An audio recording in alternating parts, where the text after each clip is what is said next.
From Florida's Space Coast, this is Your Career. Welcome to Your Career. I'm Debbie Featherston, your host, and with me today is Lillian McDermott. And Lillian is a marketing specialist, as well as she has a talk show, a radio talk show here on 1060 AM on the Space Coast. And Lillian, we're here to talk about building responsibility. Yes, we are. This is, I think, a conversation we both have been dying to have because we're both passionate about building personal responsibility. Tell me, how did this topic rise to a level of importance for you? I've always been responsible, but responsibility that I used to look at mostly is, how are you responsible? How is that person responsible? How's that person responsible? Because I'm going to be responsible. But then I would compare and contrast. But that puts us in a victim mentality. So once I started taking responsibility for my own life, it didn't matter what you did. Right. And so once I realized that, my entire life changed. And it went through the process of becoming a life coach. I went back to kind of work on myself, because with the radio show, I work on being a friend and giving friendly advice and having people, experts on the show. But then I thought, if I'm asking my audience, my listening friends to grow, I need to do the same. And what I discovered was a world of responsibility that I had never tapped into. And it was about my responsibility, what I can do for me, regardless of what you do. Right. I can still be responsible. Right. You know, that reminds me, when I was a young kid, my dad used to say, Deb, if you change yourself, the world around you will change. Perfect. That is and perfect. I think that has really influenced the way that I think about personal responsibility.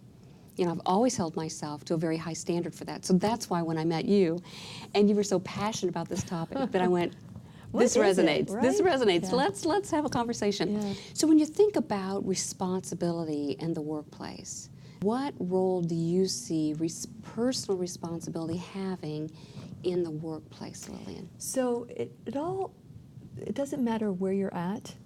Responsibility is transferable. So I'll give you an example. Maybe I can answer you in a way. I just recently attended an event that the person wanted to change the world. But that person showed up an hour late, an hour and a half late to the meeting every single time. So there was no, I'm so sorry, I'm late. It was like she had her own time. So I'm thinking, how are you going to change the world if you can't even show up on time? How you work, how you are within you is how you are outside. So if I take personal responsibility for my life, it's going to change everything around me. It's going to change my personal relationships, so my children, my spouse, my friends. It's going to change my career, because now I'm picking what I want, not the job that I just float into. Right. It's going to change my how I present myself in the world. It's going to change it's going to change my health, because now I'm going to eat well. You know, there's so many different aspects. So responsibility is a key part in the business world, because I can blame you for not being promoted. Right. But the reality is, if I really look at myself and say, okay, how did I create this lack of promotion? Not for blame or shame. Again, the word responsibility that I'm talking about is not about blame, shame, duty, or fault. It's about personal. I'm going to look at myself no different than I look at 2 + 2 = 4. I would look at my life and say, okay, what am I doing here? And if you go to my website at whenyouneedafriend.com, you look at my 4 responsibility questions, which is, how did I create it? What are the gifts and lessons? What's going to be different?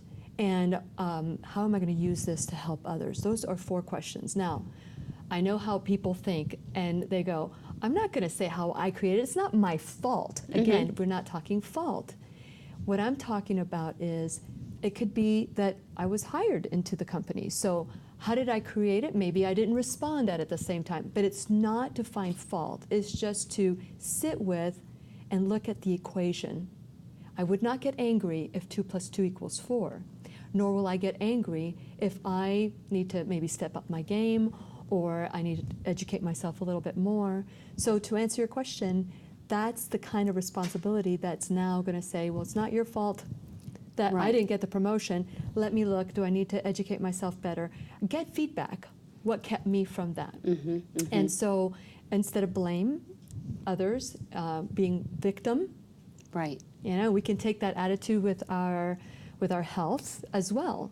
You know, I was born this way, or it's my culture, or it's whatever. No, learn what the proper foods that will provide and promote nutrition in your life and your body balance, and eat those foods. So it's responsibility is probably, if you boil down your life and you take one word.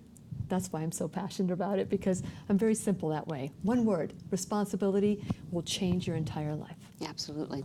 And when I'm thinking about the workplace, you know, one of the things that I think about is that it's actually a shared responsibility, that really within an organization, the corporations have a responsibility to provide resources and support. The leaders have, you know, again, a level of responsibility, and the employees have a level of responsibility. So when they're working really in partnership. But I like the fact that you narrow it down and say, you as an individual have more control. Don't give up your power. Correct. Empower yourself by looking inward and reflecting on what you could do differently so that you would get that promotion the Yes. next time. When you do your job, and I do my job, if you're responsible and I'm responsible, we create a win-win. Yeah. And so the world says that you have to lose in order for me to win. We see it all over. We see it in the Super Bowl. We see it in sports. We see it in, you know, who wins the pageant, the election. There's so many different ways that you have to lose in order for me to win. But if I enter a team with a win-win mentality, I'm going to be responsible, and I'm going to come to you and say, how can I support you? How can I be at my best? What are some of the ways that we can work together? Create that win-win, because if I win, you're going to win, the establishment's going to win.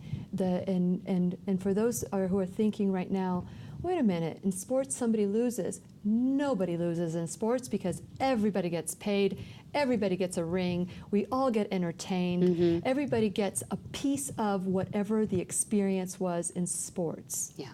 So we all win. Yeah. But we battle each other, and the media creates this bloodbath that you have to lose. But if we take that responsibility along with win-win, now we can all carry the load together. Yeah. So let's take a look at what are some of the behaviors of a responsible person. You know, are there any that come to mind?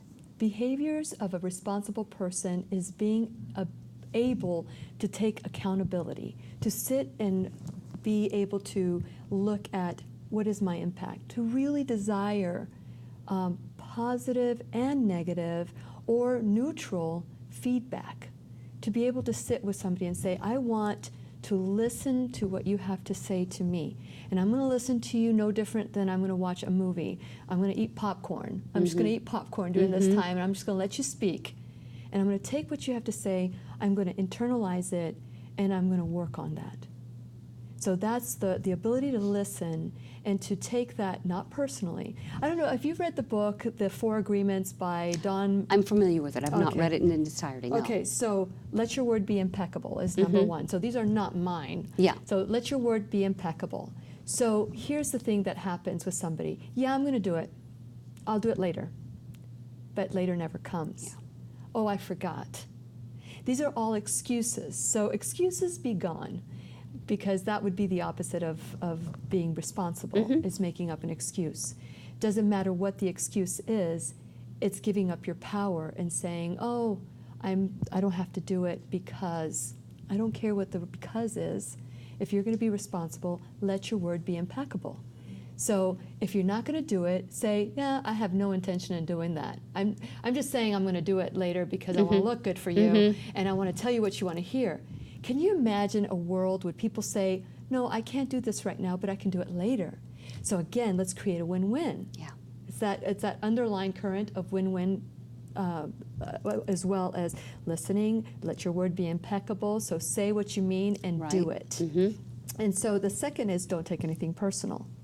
So there's a lot Great of advice. business. There's a lot of business dynamics. You know, there's a lot of personality dynamics. And if somebody doesn't like me, I got a call on my show one time. This girl was going to law school, 25 students, but she calls the show because one person didn't like her. But she called the show for that one person. So as she was talking and elaborating on this one person, I asked her, well, are there only 2 people in your class? And she goes, oh no, there's like 25, 27 people. And you called me for that one person. So let's focus on what you want. Let's focus on what you want to desire. You have other people that are supporting your belief and that are supporting you and showing you that you're doing a good job. Can you try to react with that person or interact with that person without listening beyond personal? So if she says something to you, just see this is more about her than about you. Transfer that instead of worrying and making yourself miserable, that law school isn't what you want it to be. Focus it, it's one person. Right. And this person might have some issues. And love that person wherever they're at. And be there for that person and support that person. Yeah. It's almost like, you know, not allowing someone else to define you. Correct. And in this particular case, apparently she'd given up her power, and this person was really one person. And so that was making her miserable to the point where she was thinking of dropping out of law school. And I said, this has nothing to do with that one person. It has everything to do with you, because you're unwilling to accept that we're all, you know, whatever she's dealing with is her issue. right. Not everybody has to like you, Yeah. but you have to be likable. That doesn't give you an excuse to be mean-spirited to her. Right. Maybe she's mean-spirited to you, but it doesn't give you an excuse to the other way. So Right. just love them where you're at. Can you imagine a world that even you love your enemies? Isn't that what we're all called to do? So that's another one. So a positive attitude. A positive attitude, an I can do it attitude. Just this weekend, I was in California, and we were going through some different, assignment of having to draw deep anger, deep disdain for people, and like drag something from your past that made you. And I'm like, I'm not there anymore. I can't even muster it. It was like really shallow stuff, and I was like writing it down. I'm like, God, I'm not feeling it anymore. Yeah. Because if you think that everything happens for a purpose, then you start shifting your thought, and you start thinking, okay, how can I be of service here instead of being served? So you can start thinking about, how can I be of service? How can I see this person, instead of getting annoyed that you're the weakest link? Yeah. How can I support you? And instead of coming from a place of superiority, you come from a place of compassion. Yeah. So it's just a little slight shift can make a big difference. So I think the third agreement is don't assume. Isn't that a great one? That is, I love it. Don't assume anything. So ask a lot of questions. I ask a lot of questions. And maybe I'm annoying, but that has more to do with the other person. So basically, if I ask a lot of questions, I say, if it's I don't want to take anybody else's time. Can I meet with you privately? Let me understand. So don't assume anything. And then the fourth agreement is always do your best. So I may not be good at something right now, but I am at 100% of what I know, right? Right. And then tomorrow, because I learned a little bit more today, my best will look different. So doing your best every day looks differently. That's great. How would you describe the high an environment where there's high responsibility, high personal responsibility? What might that look like, particularly in contrast to a low personal responsibility environment? Or let's put it this way, when I look at personal responsibility, I see that as the foundation for trust. Oh, without a doubt. That's one of the ways that you can build as a responsible person and start building that kind of responsibility, is building that trust. When you're talking about high responsibility versus low responsibility, and we're talking about the same group, what comes to mind is more of a leadership. where the leader feels that they're more responsible than the people. But I think that if you can create an environment where everybody feels invested, everybody feels responsible, everybody feels that they matter, then I think that dynamic would change. Yeah. When high responsibility, low responsibility, it doesn't matter, it's all responsibility. Yeah. And if we tackle what our duties are within that assignment of whatever tasks that are divided, if we all take 100% personal responsibility for whatever that is, it doesn't matter if it's low or high. Yeah. It's perfect. It's perfect for that person. It's when we start comparing the high and the low and analyzing, well, this person has more, this person has less, then perhaps maybe attitudes and judgments, and why don't I have more and why do I have less? But I think that everybody, wherever they're at, that's where they need to be. At that moment. At that moment. And that's where that 100% responsibility, whether it's a high, whether you can lose your job if something happens, or whether it doesn't matter if you don't do the task. I don't know if that's what you're, am I understanding that correctly? I think so, because what I'm really looking for is, or what I'm curious about from your perspective, I have my own attitudes, as you can tell, but what, yeah, there you go. So what I'm curious about is your perspective, Lily, around, if I were an employee, let's just take this scenario. If I am an individual who's looking for a job, right?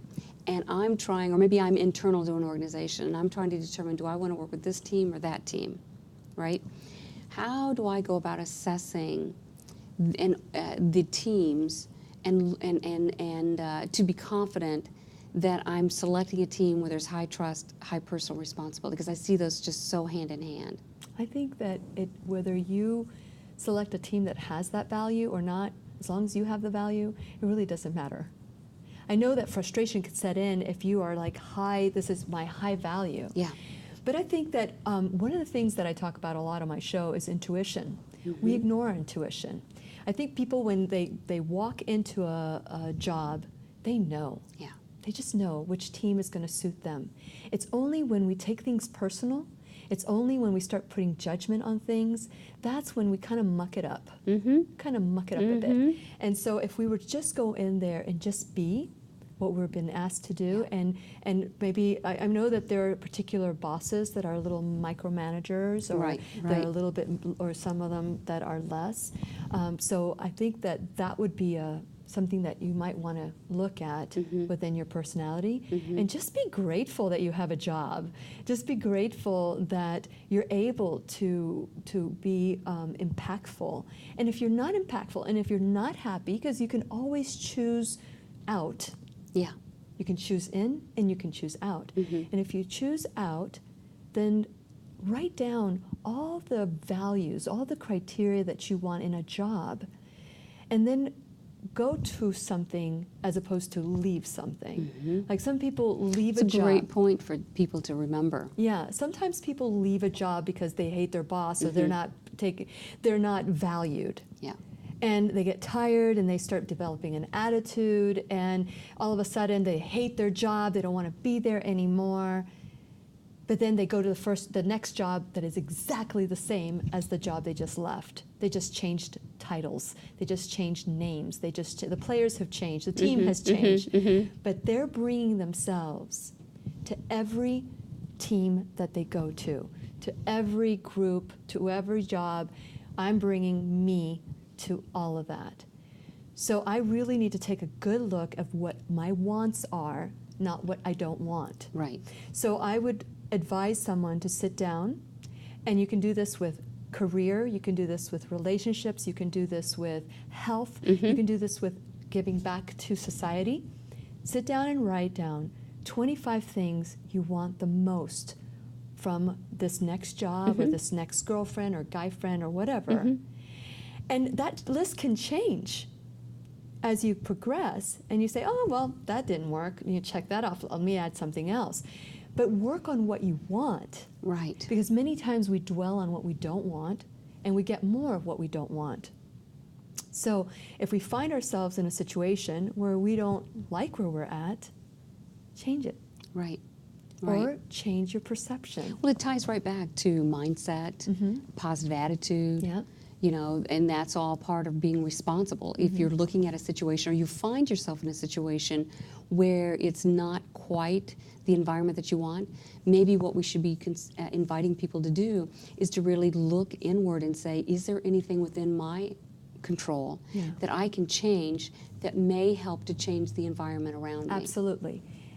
But again, that high responsibility, low responsibility, sometimes you find yourself in a situation where somebody overrules what you want to bring in, and that's when, you know, people get suppressed. So you're absolutely right in saying, how can I go in? How can I be of support? How can I be of service?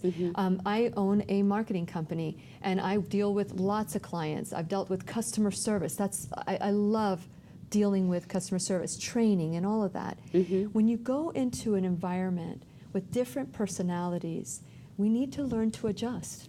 We need to learn to adapt, because if not, then we're going to be miserable. So when Wayne Dyer said this, but he was not the original person. I believe it was Planck that said it. It's when you change the way you look at things, the things you look at change. So in whatever situation that you find yourself in, whether you're the boss or an employee that feels devalued, find the beauty in everything and see where you can make a difference. If you cannot make a difference and you've tried every avenue to make a difference and you still don't feel that you're being allowed, instead of being the victim, well, it's his fault and now I'm going to be a victim and I'm going to pout in the corner. That's not what I'm talking about. I'm talking about being proactive, being helpful, going around and say, how can I support you? And you're doing all of this, but still things aren't working out. Maybe that's not the job for you. So it's time to start in your evenings, before you go to bed, start searching the blogs for a job. And look at your list of all the values that you want in your next job and start dreaming about it, start being grateful about your next position. And you know what? When the time is right, that intuition will kick in and say, you know, this is where I need to be. I know it, I know it, I know it. Yeah, it's really good because you're helping people to really think more strategically and big picture, if you will. Absolutely. Right? So instead of, as you have said earlier, instead of being a victim and not feeling they have any control, you know, be empowered. Think about your mindset. Think about the way you're looking at it. Think about the messaging that you're sending yourself and reframe that, right? Reframing. Reframing is key. You know, to listen, become aware, is to listen, to ask, you know, because you also need feedback. Because there's a lot of people in the world that feel that everything they do is perfect. That might not be a good perception of their reality. It might be their perception. It may not be reality. So it's very important that if I think I'm doing a 100% great job and I keep getting passed for the promotion or I'm not getting what I want, I would have an honest, don't take it personal, you asked, to say, what can I do to get that next promotion? Why not ask? A lot of people are afraid. A lot of people are afraid to ask that question for their boss, from their peers, from themselves. Journal, write about it. What could I do? What could I have done in that situation that I could have been helpful instead of adversary?